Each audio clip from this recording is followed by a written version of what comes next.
Well, good morning. Good, beautiful Wednesday morning. This is the day that the Lord has made, and we will rejoice and we will be glad in it.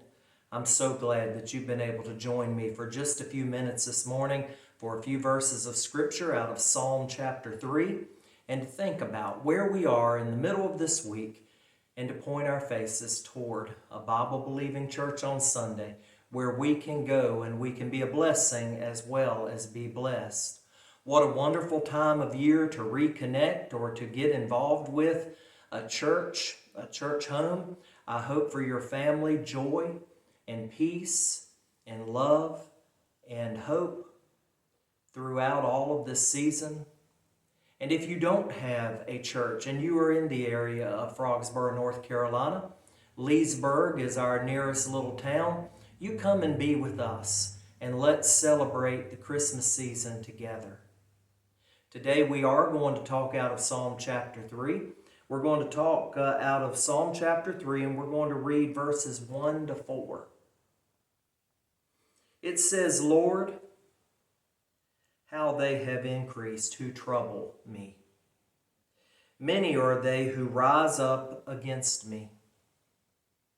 Many are they who say of me, there is no help for him in God. But you, O Lord, are a shield for me, my glory and the one who lifts up my head. I cried to the Lord with my voice, and he heard me from his holy hill, Selah. So this is an incredibly encouraging psalm. I know that there are many out there watching this video right now that when I read the part about, Lord, how they have increased who troubled me, you just gave a head nod. You know that there are times, sometimes it seems like all the time, where those who trouble us just seem to increase all the time. Particularly if you are a close follower of Jesus, if you are trying to have a relationship with him, and if you are trying to follow him and his commandments, there will be people all the time increasing who trouble you. Many times these people will not be people that you expected to trouble you. These will be the people who you expected perhaps would support you or be friends with you, family members that you thought would be happy for you. And when you begin to follow Christ, all of a sudden you realize. The psalmist says, Lord, how they have increased who troubled me. Many are they who rise up against me.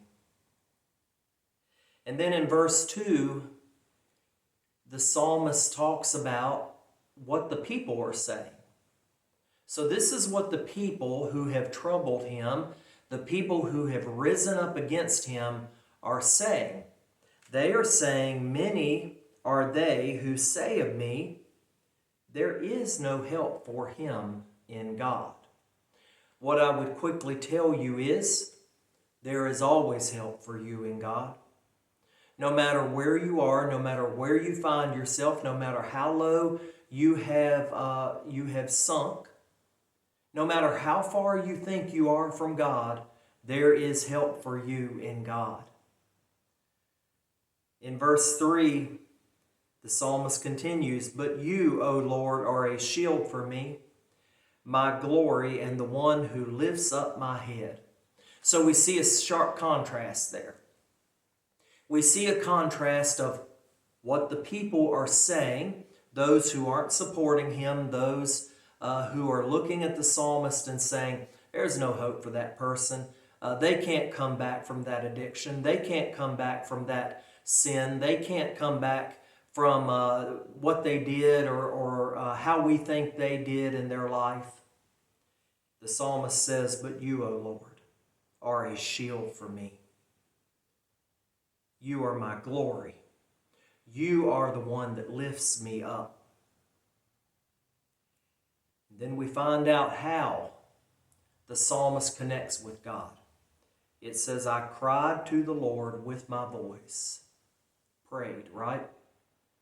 Praying silently, praying out loud, but regardless when you feel you are separated from God, when you feel you have drifted away from God, when you feel as though God has left you in a place where there is no help for you, as the people are saying, that is the time to cry out to God.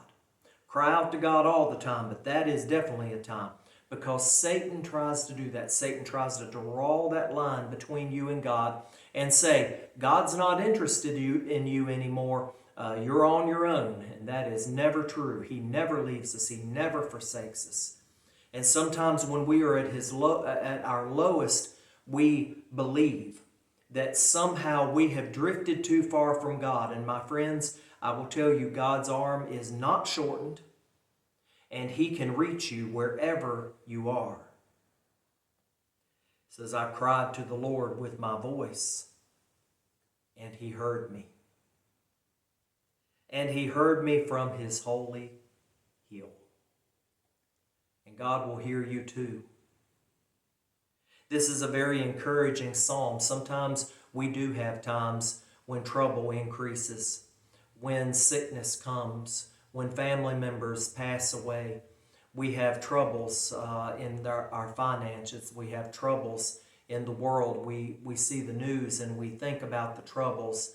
But what we need to remember is not what the people were saying about God, but what God has told us. And what God has told us is, when we turn our life over to Him through Jesus Christ, He will never leave us. He will never forsake us, even into the ends of the earth.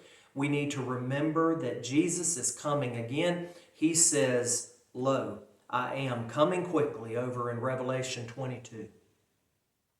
You be encouraged today. No matter what is going on, you be encouraged and you cry out to God and you talk to God, and God will lift you up. You will feel His presence. You be encouraged today. I hope you have a great rest of the week. I pray for you. I know you pray for me. I pray for this nation. I pray for this world. I pray that we will see peace in this Christmas season. You have a great rest of the day. Have a great rest of the week. And let Sunday find you in a Bible-believing church at the beginning of this Christmas season. Come and be a part of the fellowship. And let people love you, and you love people. Let people bless you, and you bless people. You have a great rest of the day. Have a great rest of the week.